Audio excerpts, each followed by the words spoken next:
And we are live now on Dude, What's the Bid?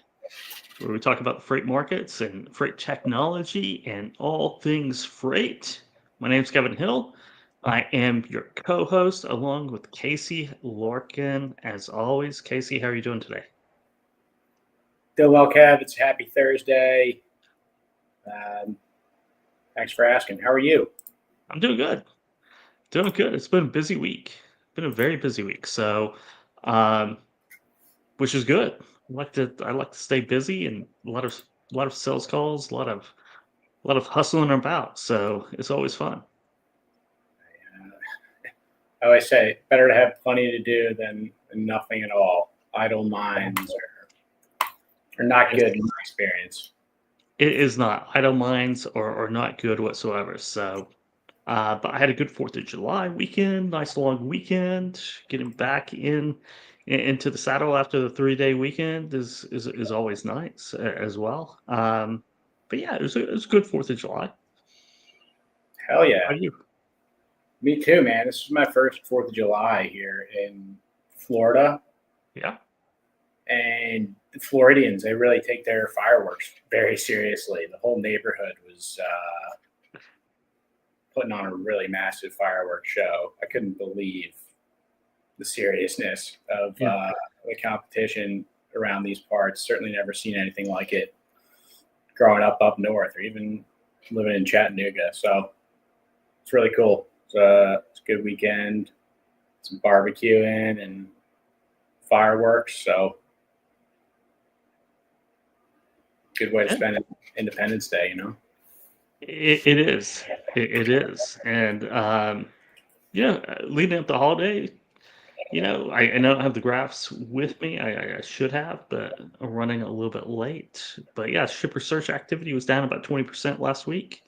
It's a short week, 4-day work week, and kind of they've kind of done their own searching, but before that time, and they turn it over to the brokerages and shippers, or not shippers, but carriers themselves to do that. So, pretty quiet market. I think the next couple of weeks are going to be very telling. See what the activity is, see what OTRI is, see what the spot rates are, see what search activity by shippers is going into the back half of the year. Right. Does seem like that's the narrative, right? We're kind of at that inflection point. Are we going to continue up and to the right and sustain this little bit of movement after the holiday or not? Or is it a dead cat kind of bounce kind of thing?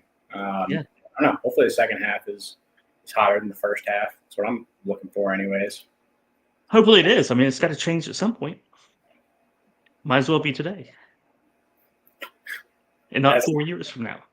Right. That's the spirit. No, we cannot have another 4 years of this. This is insane. It's been long enough already. It has. Well, Casey, you want to introduce the guests we have today? Yeah, for sure. Love to. It's been a while since we talked payment processing.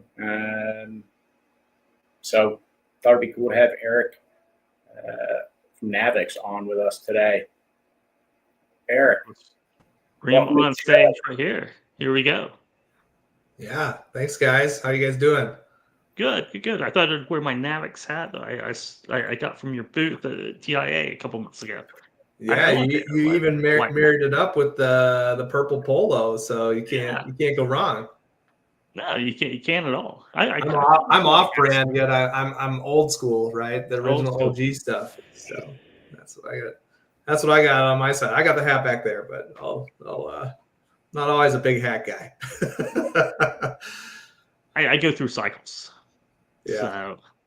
So I go through cycles. How about you, Casey? I'm generally a hat guy, pretty much all the time, but different strokes for different folks. I guess at the end of the day, right? Yeah. I used to be. I don't know. I don't know what switched. All of a sudden, I just don't wear them as often. And even if I'm out golfing or doing anything outside, I rarely wear one doing that as well. So who knows? What about when it's 20 below in Minnesota? Oh well, then you just gotta have a stocking cap, and then Okay. you know that I'll wear that. You know, I'm not gonna go risk getting the frostbite, but yeah, that's You know, different. yeah, I know. Minnesota is one of those places I'm scared to go during the winter. I'm a little bit scared because I think I'd probably die. Probably get stuck somewhere and die of frostbite. I think you do just fine. You Yeah. know, we have these like gerbil tunnels that are in downtown Minneapolis. They call them the Skyway, and you can basically walk around the entire city without ever having to step foot outside. I mean, we thought through some of that stuff. Yeah, you do have your quick brisk walk where you may have to walk out to your car or something, and luckily you have remote start nowadays. So True. yeah, True. Yeah, you well, definitely you should get up here, Kevin. We'll go out ice fishing or go do something fun. Go drill some holes in the ice, sit out there, crack a couple drinks, and see if we try or catch any fish. Right? It's half the battle. You say crack a couple drinks, so I am interested.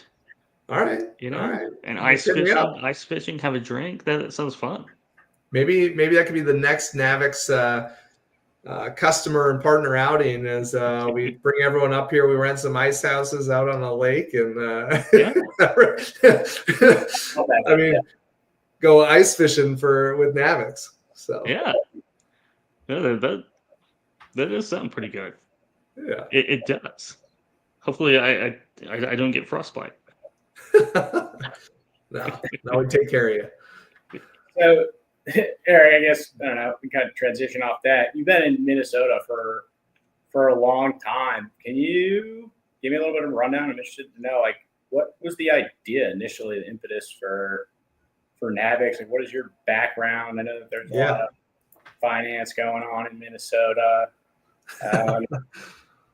No, so yeah, actually, I'm born and raised in Minnesota. Went to school down in a small town in Iowa. Then moved back here to the Twin Cities and have been here ever since. Spent most of my career in supply chain technology and spent most of my tenure at a company called SPS Commerce. It's a publicly traded retail supply chain organization here out of the Twin Cities. Very successful company, and there I led a couple different teams tied to kind of some net new go-to-market and or net new segments of business that they were looking to build a growth engine around, and had the opportunity to do that and learn a bunch. Right, I learned so much from that experience that it really taught me the idea of the network and the impact of a network associated with processing. At that time, it was retail PO and invoices and advanced shipping notices and UCC 128 labels, what have you. So I always dabbled in this supply chain space or value chain, and I actually led one group on their side that was tied to their carrier connectivity program. So it was in their logistics and transportation EDI connectivity, and we had a partnership with Oracle OTM at the time, and so I actually helped commercialize and build that entire relationship with Oracle TM and transportation management. So that really is where I dove headfirst into freight and logistics, because it was so integral to moving goods from let's say at Trader Joe's, having to move goods from point A to point B. Well, we also then would help facilitate the communication, the transactions to and from those carriers. So great learning ground. And then I took a leap from there into startup world. Actually ran with a company called Crisp for about 2.5 years, and that was focused on highly perishable value chain and supply chain. So it was basically taking goods from a grower or field and getting it through a distribution center like a Unify or a KeHE or what have you, and or even a co-packing facility, and getting it all the way out to the grocery store and getting it on shelf and measuring every step of the way. And so we ran analytics there. It also got me back involved in bill of ladings, OS&D, OTIF, all the different measures. And wonderful world of acronyms. Sorry? The wonderful world of paperwork and acronyms.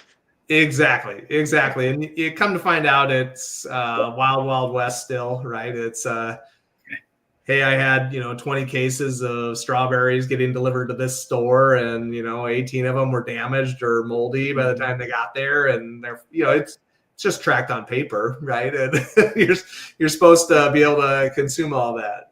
So that's I was with them from seed round of funding all the way up to a Series B, and at that time I was also getting asked by a buddy of mine who was a president of a 3PL out of Wisconsin if I could kind of lend an ear to a problem that they were looking to solve, right? Hey, you've been in this space, you've been kind of an EDI, you've been in invoice processing, you've done some of this tied to bill of lading. Like, can you just take a peek at this problem? And through that, we really looked at it and found that, it's highly manual, and it was freight audit, and they were heavily in LTL and managed transportation. So there are a lot of nuanced exceptions, unique business rules and requirements.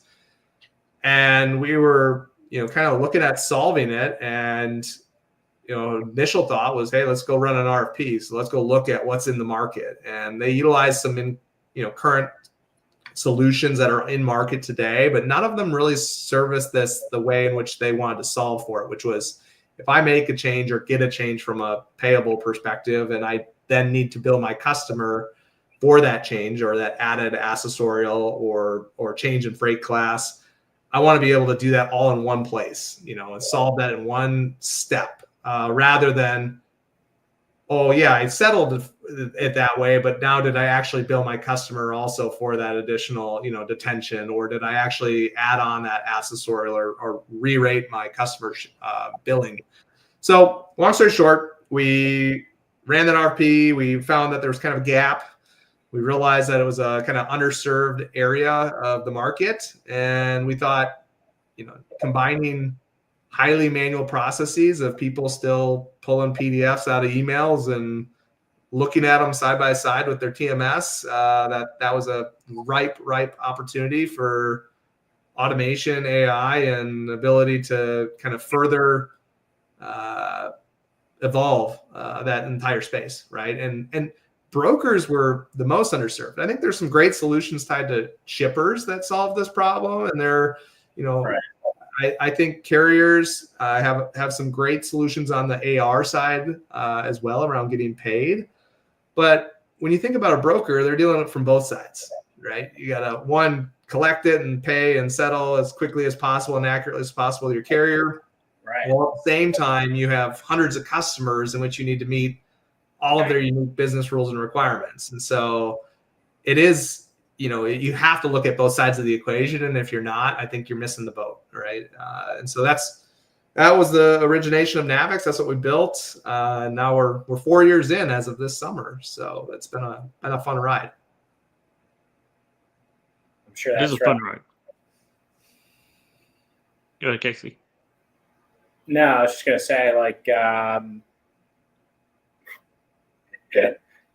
has it been as easy as you thought it was going to be when you hopped in to start NAVIX, or like, are there even more bad data practices, or different data formats than you thought there were?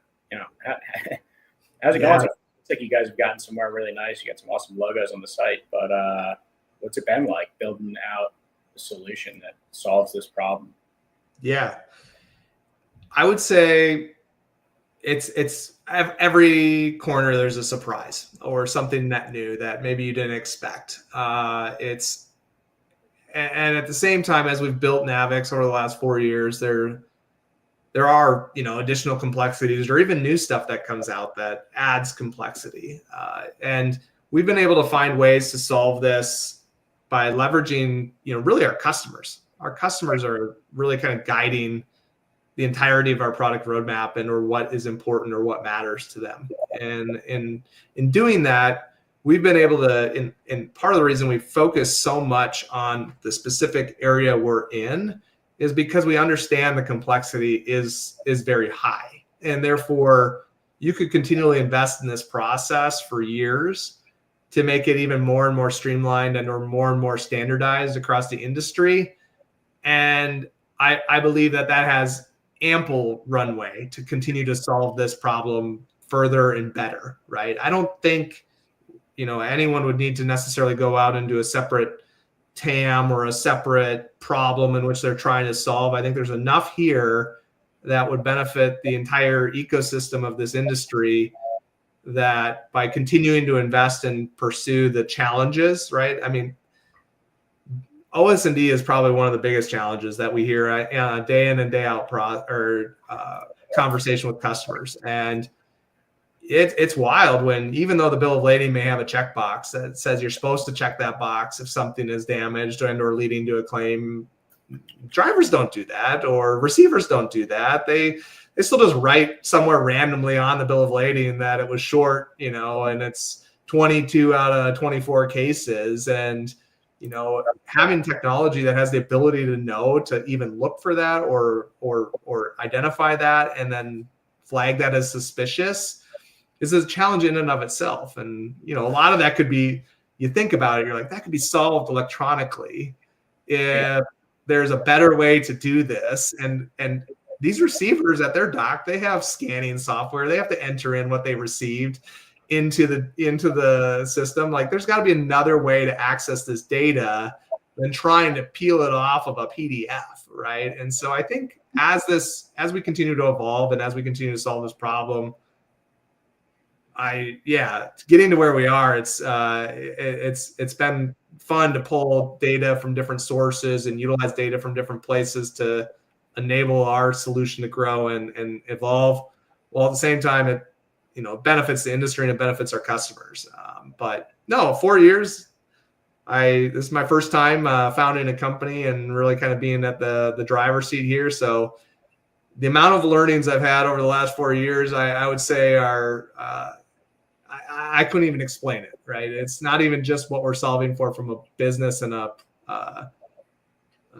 product perspective, but also just navigating how to fundraise capital, how to operate a business, how to, maximize your workforce and your team to facilitate what they need to do, right? It's been a fun journey, and it's been a great journey here for the last 4 years. So on the personal development side of that and learning new things, what was the biggest key lesson you've learned in those 4 years? Yeah. You don't know it all, ever.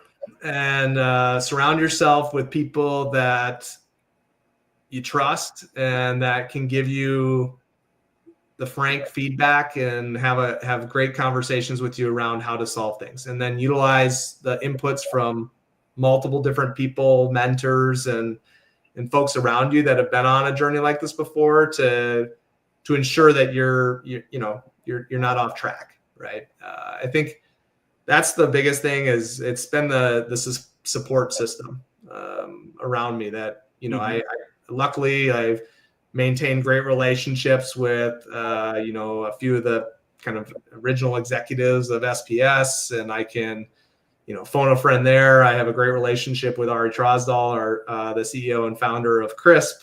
He's a very successful individual, founded multiple companies as well, runs his own venture firm as on top of it. So people like that are people that you can bounce ideas off of, ask questions, and because of those relationships, it's really helped. And so I would say, don't ever approach the problem like you think you know how to solve it. First and foremost, always just act curious around. Have other people done this?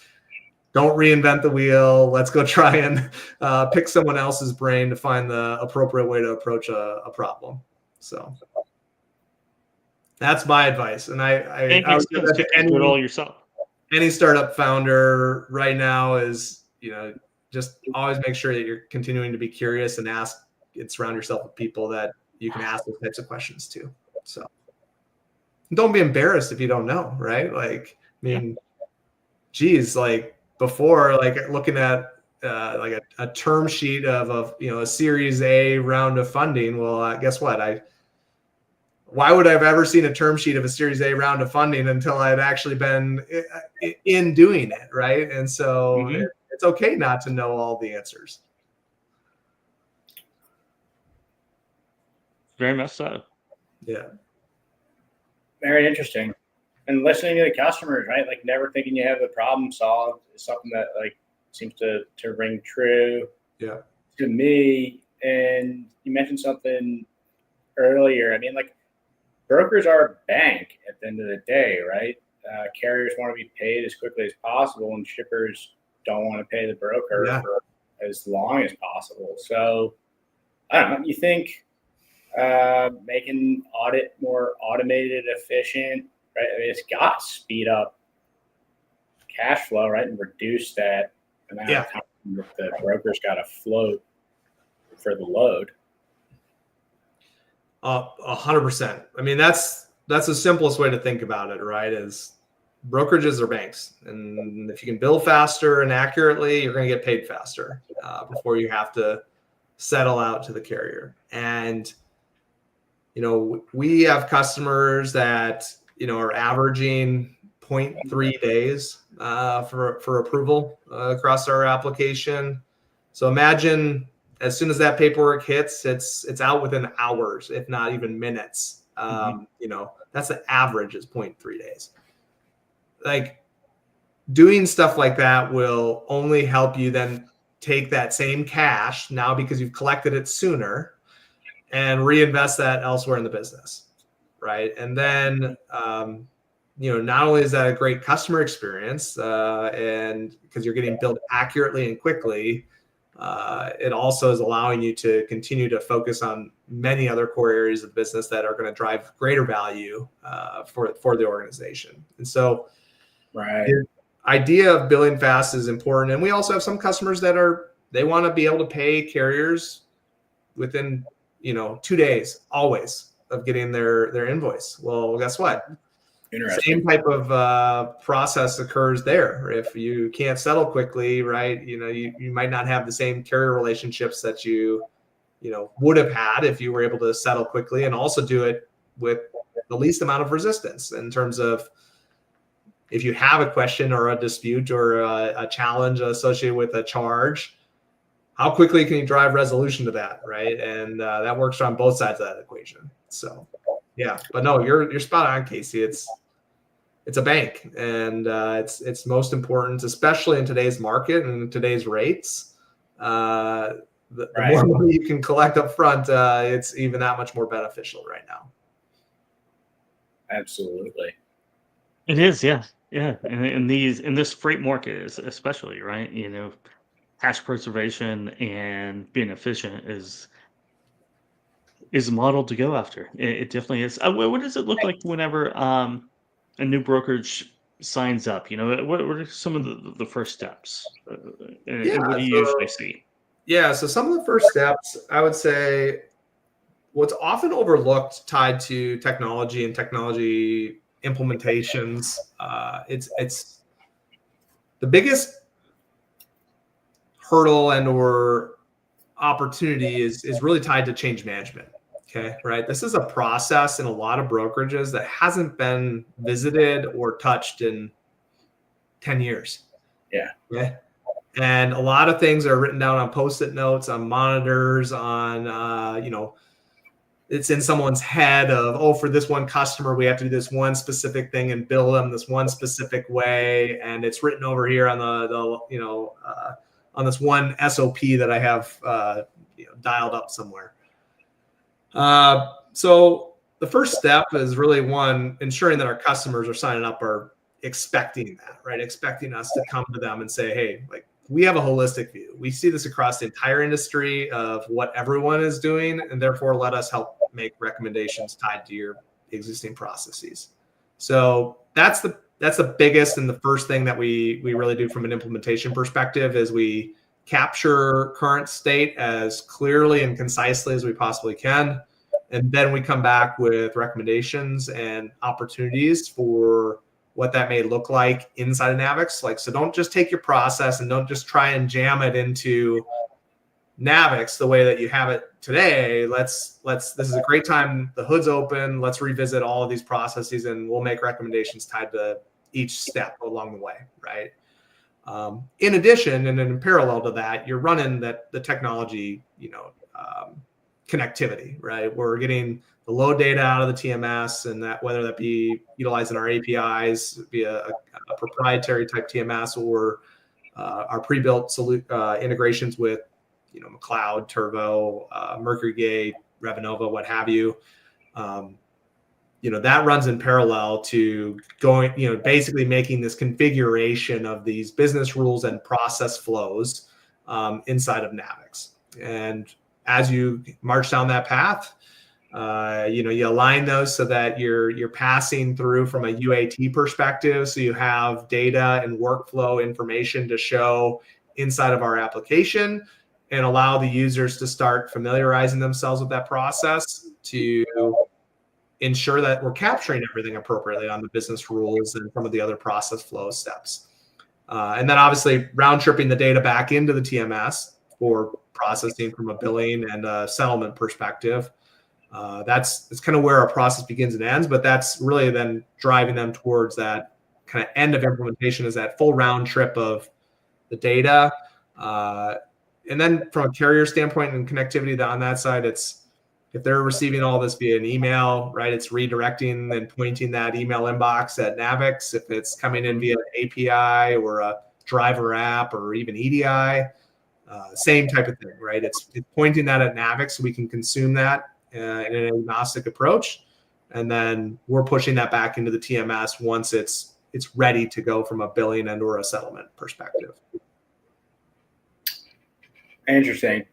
And you brought something up earlier that I thought was really intriguing, talking about the customer experience, right? Like, especially in freight, like there's not too much new freight, right? So like if you're,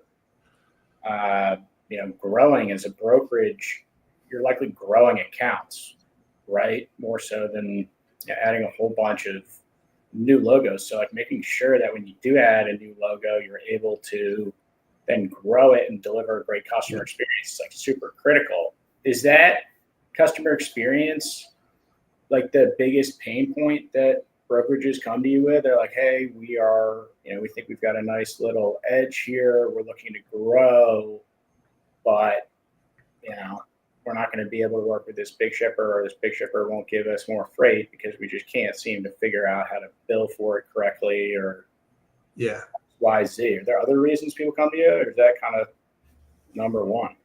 Yeah, that's definitely one of them. I would not say that's number one, but I would say that it is often an overlooked challenge in which our customers are experiencing prior to coming to NAVIX, right?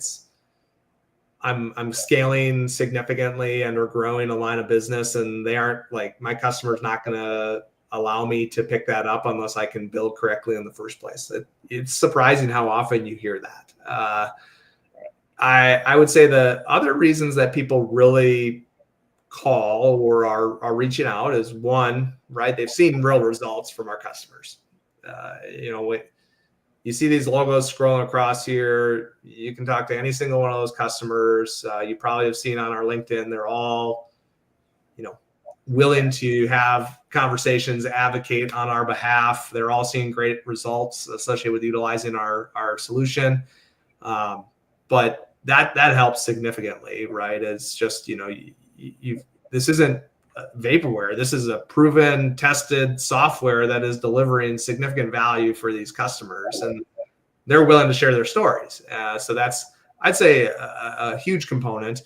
The other like actual value though that people want to solve for is generally they're trying to reduce their cost to process per transaction, right? So they've extrapolated that, for me to process 100 transactions per person per day, it's going to cost me X dollars, right? Internally. Well, that doesn't scale effectively. You add another line of business, or you add 1,000 loads a month on the front end, you then would have to hire people to tie to that process. So number one thing they want to do is they want to lower cost and also increase that scale or ability to scale.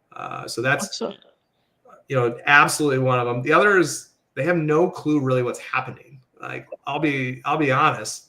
A lot of times people don't even really know why it, what's the holdup? Why is it taking long for me to process bills? What are the issues that I'm continually having and or that are constantly being repeated that they just don't have a good bearing on what is causing a delay in processing. And so, they want visibility, they want insights into understanding that. And that then makes kind of tying full circle here, Casey, that goes right back into customer experience. If I can give my customer a better understanding that you're likely to expect detention on 52% of these shipments delivering to this distribution center, Right. guess what? You act more like a strategic advisor to that customer than maybe another 3PL or brokerage, right? Because you can actually tell them, hey, month of June, we delivered to this location, and of all of the shipments, 36% of them had this at that location. Let's have a conversation with that shipper and figure out if there's a way that we either can get those pre-approved, that we're going to expect to have detention at those, and we don't even have to communicate to them on every single one, or is there a better solve, right? Can we actually avoid detention altogether and not have to deal with that? So having those types of insights leads then back into a better customer experience, a better carrier experience. Carriers want to know when they're going to get paid. They want to know, did you receive my freight bill? They want to know that they have any issues. Same type of thing, right? So providing that type of visibility is key to both that customer, shipper, and carrier experience. And back sorry. But going back to, because cost per transaction, right? Yep. To process, whether it's 100 or is there like an average cost out there that you found or No. how high is it? No, everyone we've talked to is so different. I wish I could have said, hey, on average, we see it being $4.52, right? Yeah, but I had one I just ran the other day, and I was like, am I understanding this correctly? Because we asked them to, put all these inputs in, and we kind of help them get to what their cost of process is in current state. And the number just kept coming back, and I'm like, wait a second, you're at $18.27 to process each freight bill. Mm-hmm. I'm like, am I missing something here, or is this accurate? No. That's accurate. Okay. Trying to say it nicely, we can help you. I mean, we've had that. You also have this, like, I call it a teeter-totter, right? Like you got this, or balancing act. We have some customers of ours prior to utilizing NAVIX that have overstaffed, right? Because they value speed and they see the cash flow benefit. Yeah. So they're like, well, I might be running heavy on people because I'm trying to bill same day for every single thing. Okay. Right. Well, then we got some that are like, well, I don't care about my speed to bill, so I'm going to actually run a leaner team. I might only have 4 people, but I'm billing on average 12 days post delivery, right? And so each organization has a little bit different strategy, and so that's why also the cost per transaction differs so widely. Go ahead. I'll ask this then, because I know it can be widely. I thought maybe who knows, you might have a number. What are the main inputs into the cost of processing, both direct and sometimes the indirect that no one really talks about, or it's hard to measure, but it's there. There's inefficiencies that trickle all over the place. Yeah. So I would say that, really at its core, one, you're just usually looking at who touches these bills on a day-to-day basis and what's the head count or hours associated with that. That's kind of the simplest math to get to. Okay. But what's often overlooked is, a lot of companies will say, well, I have, 2 people that are nearshored and they're doing the scanning. And then I have 2 people that are reviewing these bills and doing the auditing. And then once I audit those that I find an exception for, it actually goes back to operations or to the rep to drive resolution. Well, that's a little bit more convoluted, right? When you start thinking about collective hours to process a transaction, when ultimately it's not on the auditor or the biller to do the chase down the POD or chase down a exception that needs, a dispute or a validation for. So those are a little bit harder to uncover in terms of cost, but those that have a centralized kind of billing department and or auditing group that can truly handle every step of that process, well, that's a lot easier to extrapolate the cost. And then you start getting into the soft stuff, right? Which is, well, what's the cash flow? So if we do take 3 days off your DSO or greater, what does that equate to? So we have a way to spin that out for our customers. You then have, well, what happens if you have greater accuracy or you're able to lower your tolerance from a $10 to $5, yet maintain the same amount of efficiency? How much additional recovery would you be getting, right? All of those different soft aspects are usually, I would say, I like to refer those as cherries on top, and or that's gravy, right? And so we like to extrapolate that post understanding the true cost of a transaction without going too much into the soft cost type savings and or opportunities as much, right? So does that answer your question? Okay. It's different. I mean, we have a input sheet that asks about 15 questions for everyone, and then we utilize that to spin out like a business case. And now, with the number of customers and the amount of volume that we're processing, we can very easily also benchmark them against others or like customers with same mix of freight and say, hey, here's what you can expect with utilizing NAVIX. And that helps because we actually, these aren't just made up numbers. These are, I actually have a customer that's doing that, and I'll show you their data, that they can process that many with that amount of people. So this isn't, now that we have that and have had that for, a couple of years now, that's been so helpful in articulating that value out to customers. When they see others can do it, that can achieve it, I think it almost sets that new benchmark that they're like, oh, I can get to that. And yeah, that's not unfeasible. Yeah, and it's good for any of the viewers or listeners out there that don't know their processing costs, right? How do I calculate that? So having a good framework of this is how I calculate, just see where we're even sitting. So because I imagine there's some firms out there that don't really have a good handle on that number. Yeah, I would say they really don't. And then you also then have that opportunity cost that is even harder to understand. And, if I have my broker who also is in charge of selling, spending 15% of their week doing chase the paper, right? And or try and get validation for charges of detention to the customer, and get them to approve of that. Well, that's taking 15% of their time away from selling net new freight, right? And or net new business. And so you can just continue to go down the path. It's just, I'd say everyone that, we approach it in the way that is, here's what others have done. Here's what others have seen. And let's have an open conversation about your current process because we may or may not be able to assist, right? And help. So. Definitely. What are people typically doing with these people have more time on their hands, whether they were auditing and they no longer need to audit, or what do people do with the free time? I would say go sell.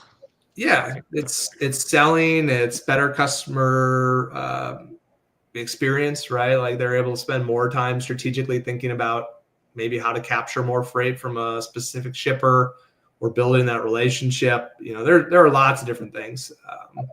But no, one thing I wanted to call out, Kevin, was, the the best question to ask, and this is always kind of this is where it even varies more widely, is, well, how many bills per person per day can your team process? And that number is so interesting, and then I ask, okay, well, what's your benchmark, or like, what's your KPI for that? Oh, if we could get to, 125, like, that would be absolutely mind blowing. Okay, great. Where did you come up with that 125? Well, we know that is best in class. Oh, really? Okay. Like, and then it's like, I got the cat in the bag, and I'm like, okay, when do I let the cat in the bag out to say, that with us, our average benchmark across our customers, including LTL, is around 376 bills per person per day. We start doing that math, and they're like, I thought 125 was good. And it's like, no, I could 3x their productivity with utilizing our application. And then the math is simple from there, right? When you start peeling back the layers and then looking at all the other value add opportunities for them. So it's fun. It's such a, back office is what no one ever really wants to talk about. Yet it's like probably one of the most important parts of a brokerage, because of the bank comment that we've referenced here earlier. But no, it's always the spot that no one really wants to shine a flashlight. Is what I'd say. For sure. What advice would you have for the person in the back office that may no longer have a gig, right? What advice could you give somebody like that? Yeah, I would say, there are those folks in the back office that just truly do enjoy that. I'm looking at fields and values, and they like that type of work, and that's great. And I think that's outstanding. There's always going to be a spot for that, especially when it comes to exceptions, and continue to be exceptions. Exceptions are not going away. Okay. Let me make that clear. Let's maximize the ability to understand exceptions and drive resolution of those exceptions as quickly as possible by leveraging tools such as NAVIX. For those that, I would say most use back office as almost a stepping stone into other parts of a brokerage. Right. We often see folks in back office move into pricing or become pricing managers tied to LTL because they understand all of it so intricately. We see folks move into other areas in the brokerage as well. More often than not, I would say our customers that have made or have been able to repurpose people, they had a need for people in other parts of their organization already. And so they've been able to easily transition because they do understand everything and the intricacies of the billing process, and it's core to a lot of other areas of the brokerage. So it is, and I think oftentimes, what we automate are very manual tasks that no one really likes to do, right? That they might enjoy the overall field of finance or accounting, but not necessarily the manual tasks day in and day out. And as you said, it's kind of an entry level into the way. But once you do understand that, it builds a lot of skills for the rest of the business. So yeah, I think those spots that are being automated in often ways are the ones with high turnover. They're hard to hire for. You see people move in and out, through your organization or out and in your organization, and it goes back to another, indirect costs of processing, right? Yeah. If you have a high turnover in people processing bills all day long, then you can add in recruitment and training cost to that cost of processing. Yeah, that you hit on one there, Kevin, that I think is really important. Is this is a high attrition role for a lot of people and a lot of brokerages. Often it is nearshored, right, to BPO firms that also has high attrition. And in addition to that, it's also high ramp. if you don't have a solution like NAVIX, okay, NAVIX, our customers can ramp back office people or a biller in 3 days. Okay, like because the app pretty much tells them what they need to look at and what they need to focus on. They don't need to know all of this inherent legacy knowledge. In traditional brokerage, and a lot of folks that we've talked to, right, that are, prior to making a transition, it'd take them 3 to 4 months to get someone able to know where to look inside the TMS, know where to look for this. Rate sheet, BOL, invoice. Know what it is. Is this the proper document? Do I have to check this go read a 20-page SOP for that customer, right? That's really, really hard. And that is another significant opportunity cost that I think a lot of people overlook.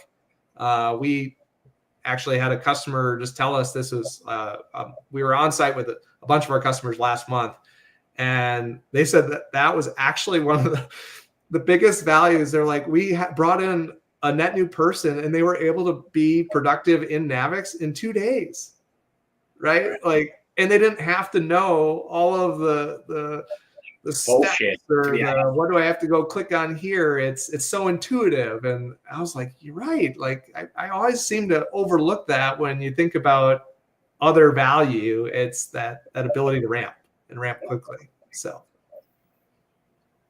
definitely a big learning curve. Oh, go ahead, Casey. Sorry. No, I was just gonna say, like, there's got to be a huge learning curve when you bring that up.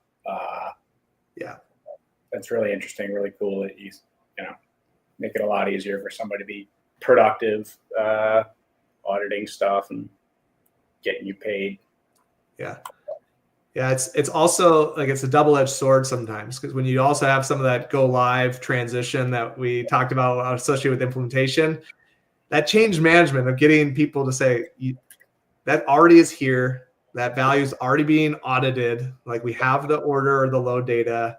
We've already looked at what the invoice data states, and we've already done the comparison, right? You don't need to swivel chair back and look at your TMS at that record.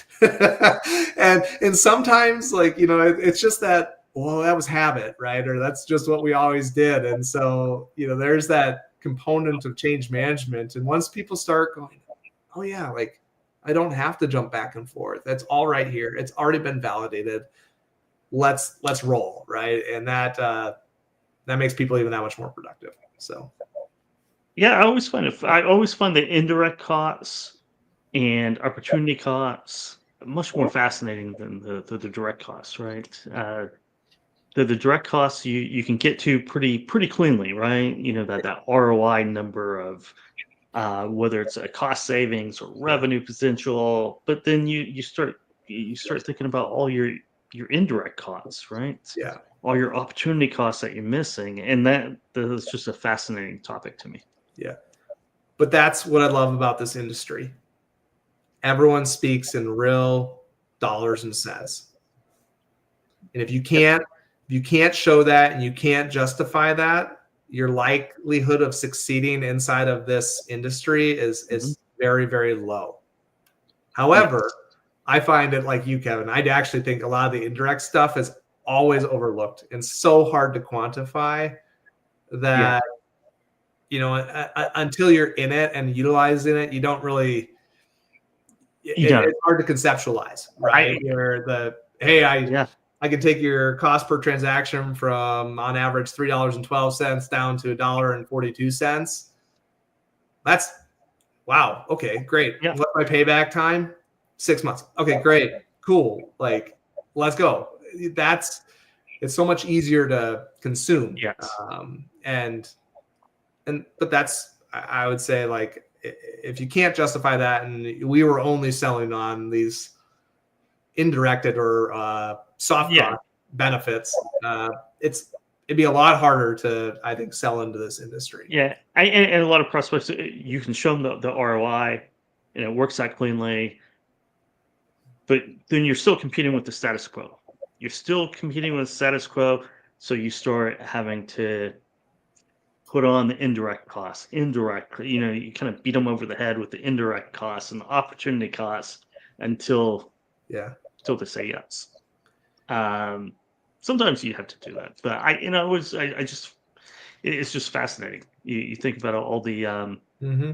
all the nonsense that manual tasks have have you going through, and it could be back office, front office, side office. It doesn't matter. They all exist there, right? You're doing things in a very inefficient way, and it's causing stress throughout the organization, right? Yeah, And certainly absolutely. in your seat, it's creating stress on the cash flow situation, which is the most important thing in a brokerage, that cash flow situation. So all of these inefficiencies of cost of process and tasks and time delays, Yeah. the ultimate stress is in your cash flow position each and every day. Yeah, I mean, I don't know if there are any like reps or those that are actually kind of on the floor out there selling on the feed today, but every single one of those that I've talked to, they don't enjoy having to reach out to carriers to chase down a proof of delivery or No. ask for validation. They don't like sending out to their customer that, hey, I got another detention charge, $100. Do you approve of it or not? Like, that's just mundane work that they don't want to be involved in, right? And It's the worst. yeah, and so it's also like taking away the work that those folks don't want to do either, right? Mhm. So it's a benefit that on that front makes people happier. Yeah, no one wants to go back for accessorials after the fact. It's never good. Yeah. Right, and then be asked to like turn around and go and try and upsell the account. After you just had to like chase down some billing issue for the 10th time. So yeah, it's got to be super powerful, like to just take those crappy conversations, that head trash out of your salespeople's heads, right? And just let them focus on growing accounts without having the billing issues sitting in the back of their head. It's interesting. It's hard to grow accounts. Those accounts you already have, it's hard to grow when you keep on having billing issues, right? You keep on going back and forth on collecting money, and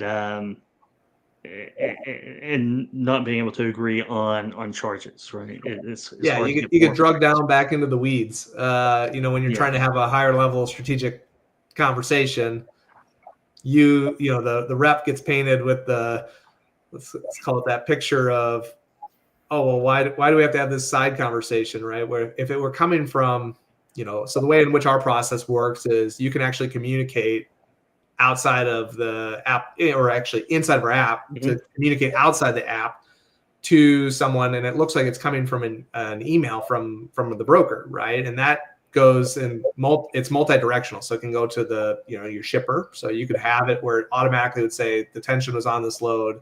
Do you approve of $100 detention on this load? Yep. And that email automatically get triggered.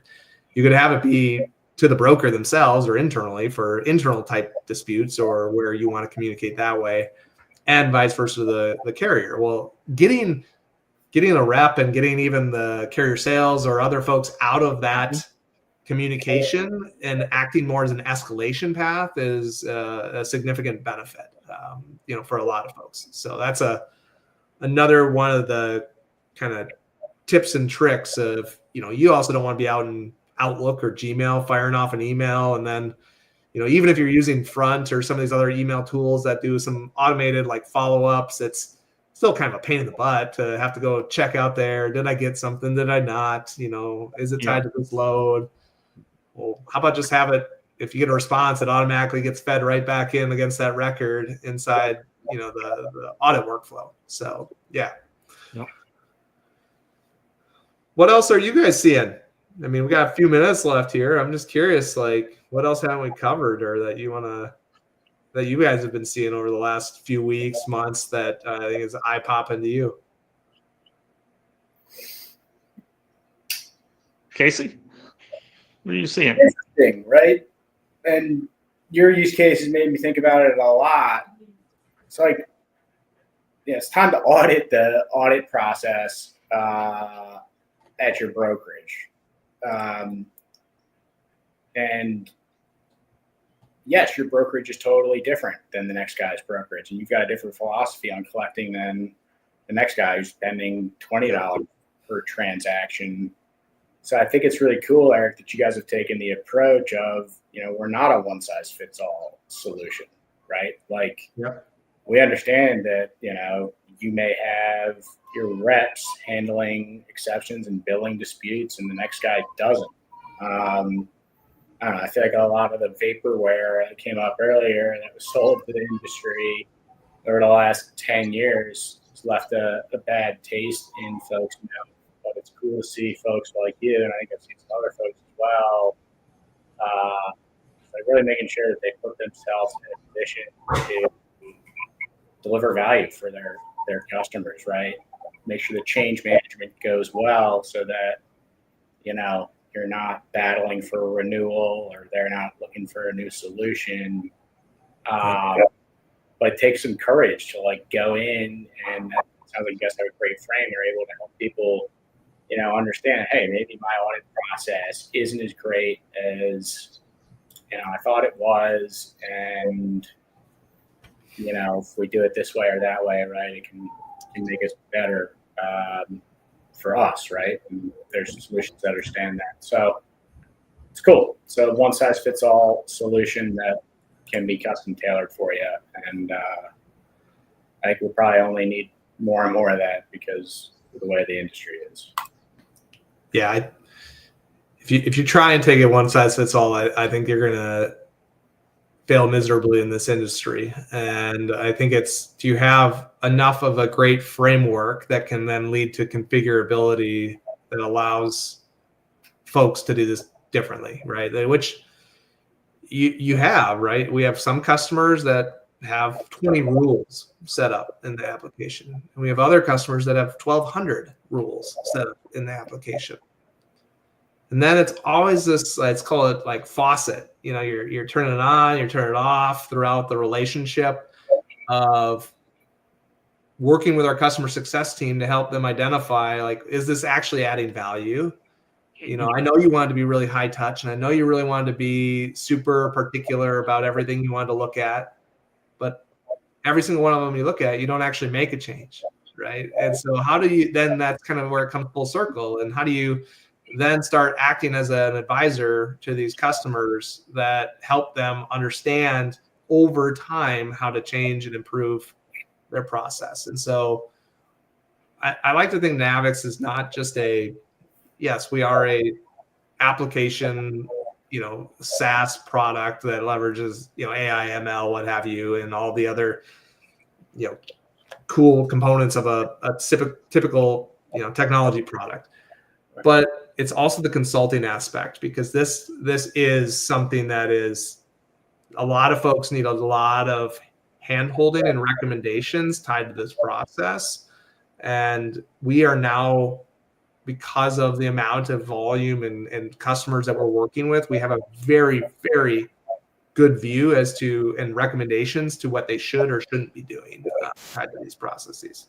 So, really good point. I think the best tech out there isn't, everyone's into I'm into it too. So AI and ML, LLMs, but the consulting aspect of it, deploying those tools in real life situations they're not the solution, they're just help the solution out, right? And having a concise use case and having the experience to guide the customer along through that process of learning it, implementing it, and becoming experts at it. I think those are the companies, certainly in the freight tech world, that are going to be around for a long time. Yeah. Right? Instead of just throwing AI at the wall and seeing what sticks and hoping it works, and but not knowing the context behind it, not being able to guide the customer through that process of learning it and implementing it in a business case.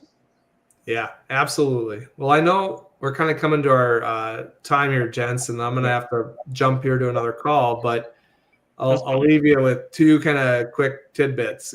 So I mentioned that we were out with some customers over the last month and visiting. Actually, we kind of went on a little road show with our existing customers. And I'll say this, and this is kind of a fun little pat on the back that I had to tell my team about after we got back from that, was that we had one customer out of Ohio that we visited, and we were sitting in the room and we're having a full QBR, going through everything, all their data. And the CEO walked in and he participated in the meeting, and he's like, how can we further implement NAVIX in other areas and or other opportunities in our business? You're the only tech application that we've implemented in the last 2 years that's actually delivered an ROI that we can actually measure, right? And then just actually yesterday I was on with another and they went through a large transformation of other kind of tech systems of their own and kind of a full kind of reimagining their tech stack. They said we've implemented 7 vendors in the last year, and by far NAVIX is the number one tech vendor that we've implemented in the last year. And so massive kudos to my team and everyone here at NAVIX that's built such a great product, but also massive kudos to our customers because they all want to continue to win. So, but thanks guys. Appreciated this. This is awesome. I'll Thank see you, you Eric. next show. What, TIA or Freight Waves or DCS. where are we going to next? Broker Carrier Summit. For me, I think that'll be my next one. It's Broker Carrier Summit. Okay. Yeah. In Orlando? Yeah. Yeah, Orlando. Yep. All right. And then maybe Technovations after that. Yeah, I think we may have someone going to Broker Carrier as well, and then we'll for sure be at Technovations. So for sure see you there. I don't know if I'll make it to Broker Carrier this time or if it will just be someone from my team. So cool. But thanks, guys. Cool. Appreciate it. Have a great rest of the week, and we'll talk soon. You bet. Thanks, Eric. Thanks, Eric. Oh, there we go. Well, Casey, did you watch Smokey and the Bandit again this week? Was it good enough to watch twice in 2 weeks? No, I did not watch it again. It'll happen again at some point soon here. Nice. I think I am going to watch it this week. I haven't seen it in at least 6 months.